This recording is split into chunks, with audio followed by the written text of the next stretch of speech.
Bem, eu vou tentar aproveitar o melhor possível os meus 15 minutos fazendo aquilo que um dos meus escritores preferidos, Jorge Luís Borges, fazia. Jorge Luís Borges escrevia sobre livros que nunca escreveu. Escrevia pequenas ficções sobre livros que nunca escreveu. Bem, eu vou fazer um sumário sobre uma intervenção que não vou fazer.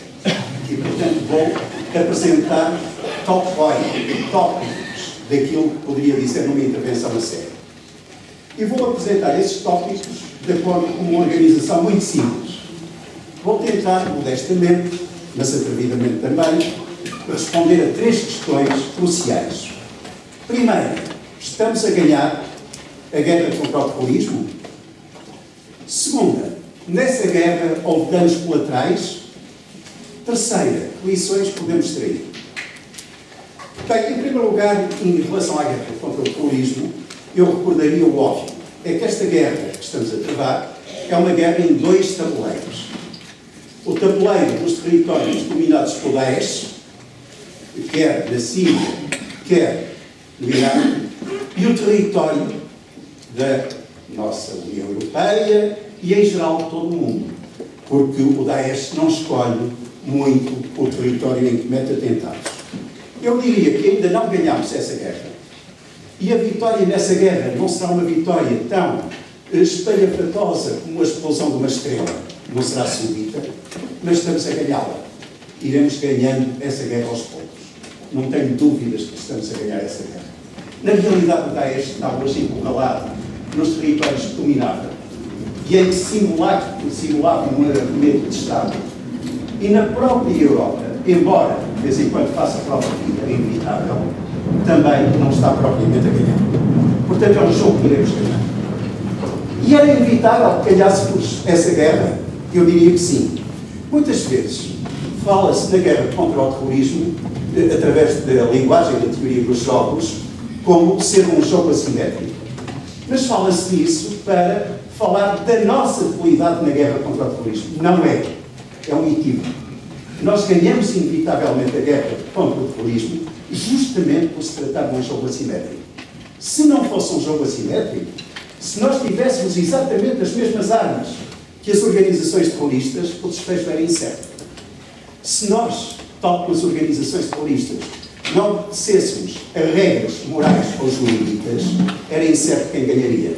Nós vamos ganhar a guerra contra o terrorismo porque obedecemos a regras jurídicas de Estado de Direito e obedecemos a regras morais. É isso que nos dá o apoio da população, é isso que nos dá o apoio da comunidade internacional.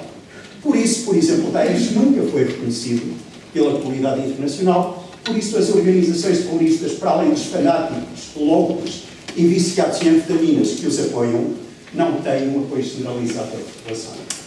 É isso que nos garante a vitória. É tratar-se, na realidade, de um jogo assimétrico.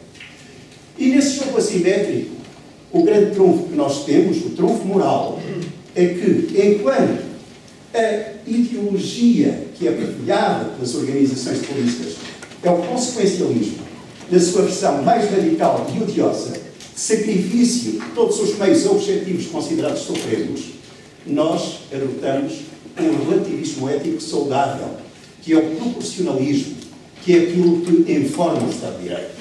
São decisões orientadas sempre para, numa ponderação de interesses conflituantes, escolher a decisão que provoque maior dano ou menor mal.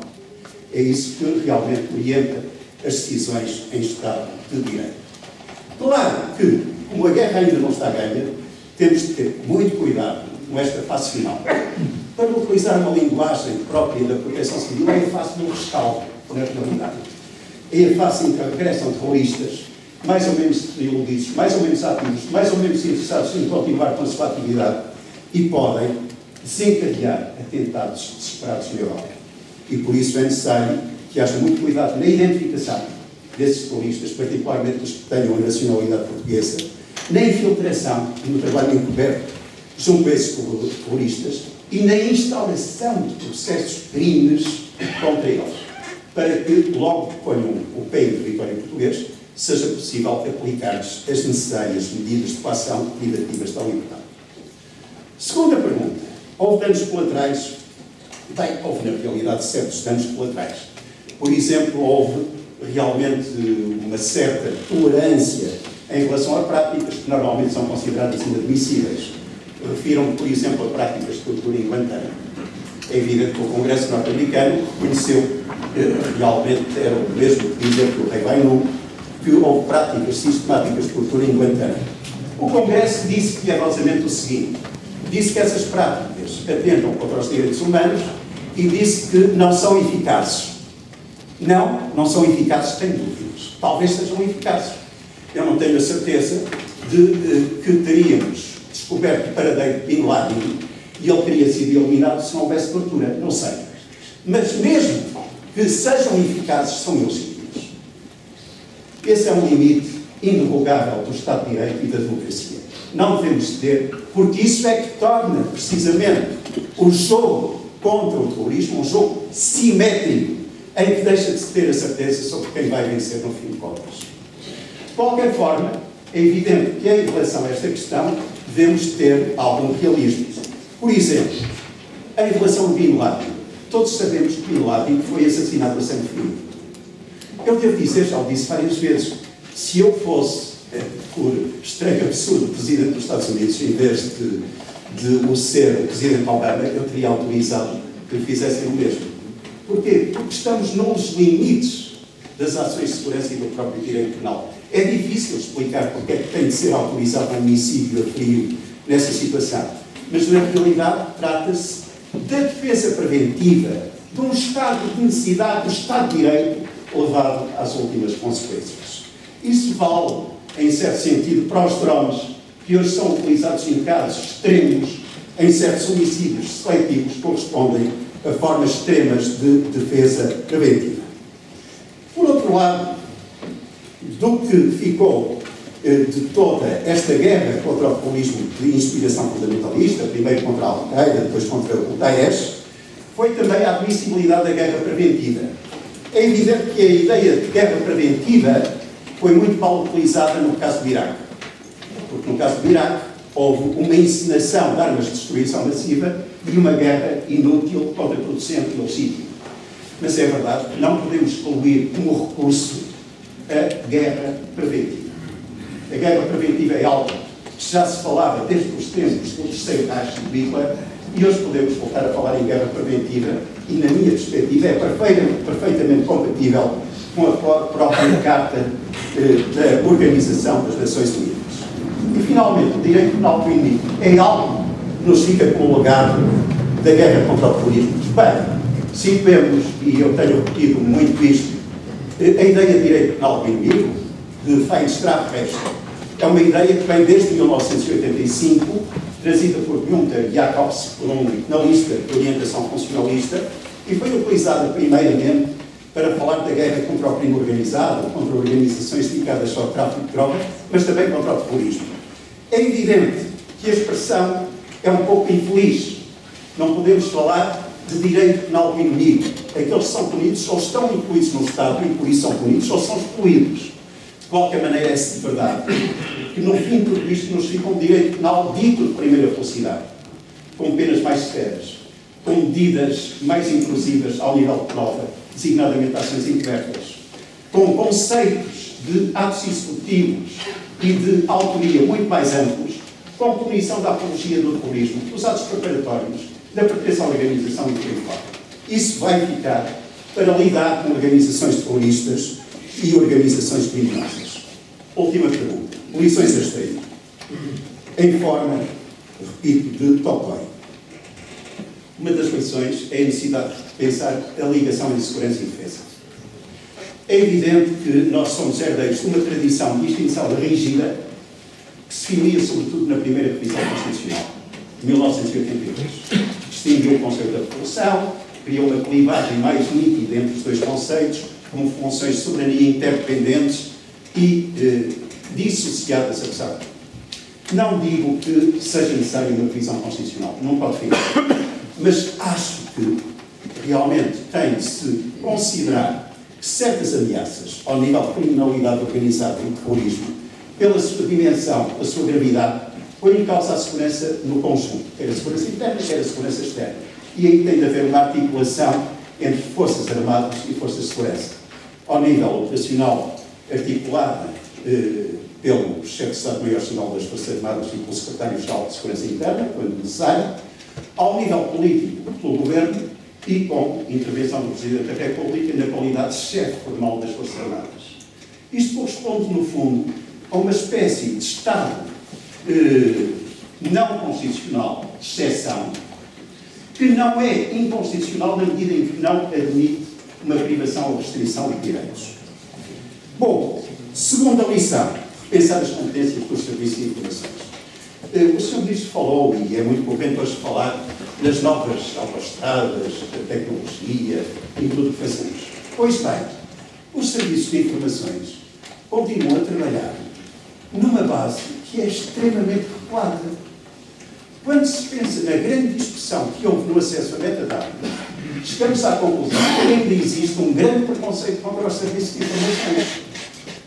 Que se pensa que os serviços de informações foram criados para fazer malandrices. Há uma coisa que vos tenho de dizer muito em segredo. Os serviços de informações são próprios das democracias. Nas ditaduras não há serviços de informações, há polícias políticas. Nunca houve serviço de informações em Portugal antes da democracia. Nunca. Havia polícia política, com competência para a investigação criminal, para a produção de informações, para a segurança de fronteiras e até para a instrução de processos. Claro, tem de haver controle dos serviços de informações. A matéria de delicatessen, ações encobertas, acesso a informações digitais, tem de ser controlada por juízes. Mas temos de perder esse preconceito. Sob pena, nesta nova era, realmente se dá uma vantagem às organizações terroristas e associações criminosas que não pode ser menosprezada. Terceiro, encarar a sério, e não com o simbólico direito penal do terrorismo. Eu tenho dito isto várias vezes e vou repetir. O direito penal do terrorismo é encarado, por vezes, como panfletário. Há um crime que pertence à organização. É aplicado sempre que há um atentado terrorista, houve-se a velha cantiga, desculpem a expressão, já estava referenciado. Já estava referenciado. E daí? Havia um processo de crime.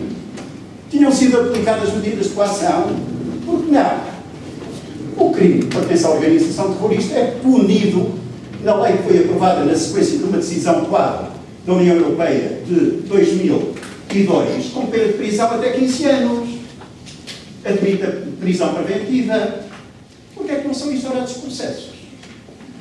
Bom, eu não digo que não sejam sempre, mas em muitos casos fica a sensação amarga que o direito penal do terrorismo, o tal núcleo de direito penal do inimigo, que tem porventura mais ressonância, é criado para obter efeitos psicanalíticos, mas não para levar a sério.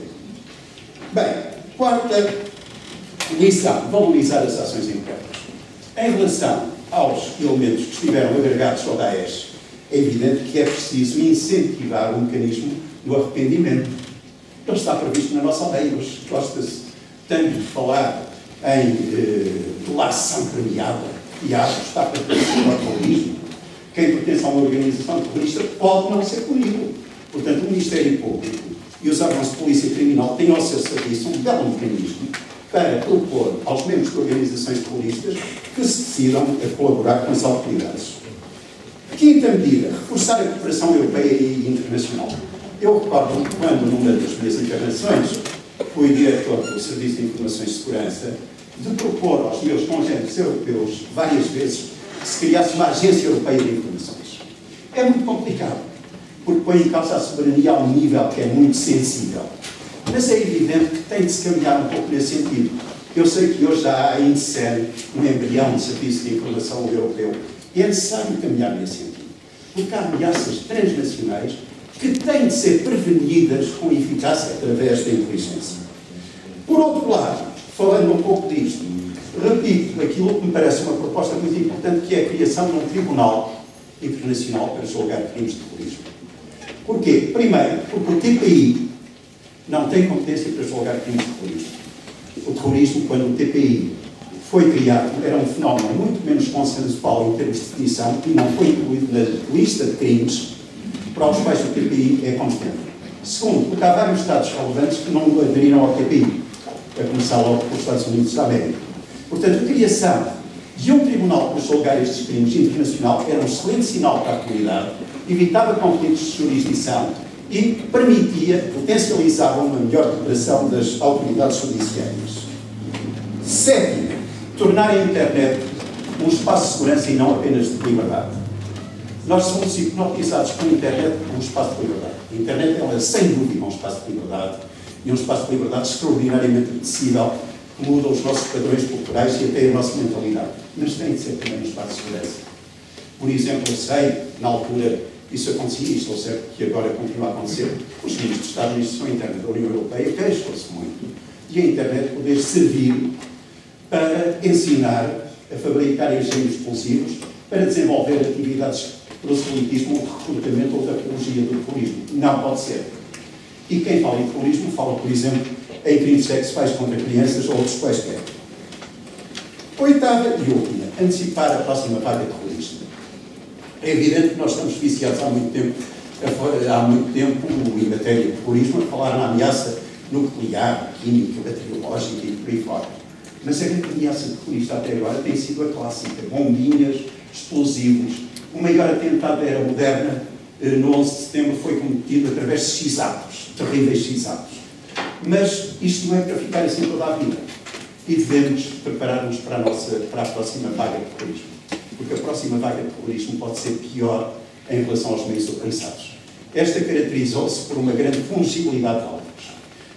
O terrorismo de inspiração fundamentalista foi a negação da tradição humanista do século XX e que vinha da Revolução Francesa, da consideração de todos os seres humanos como iguais.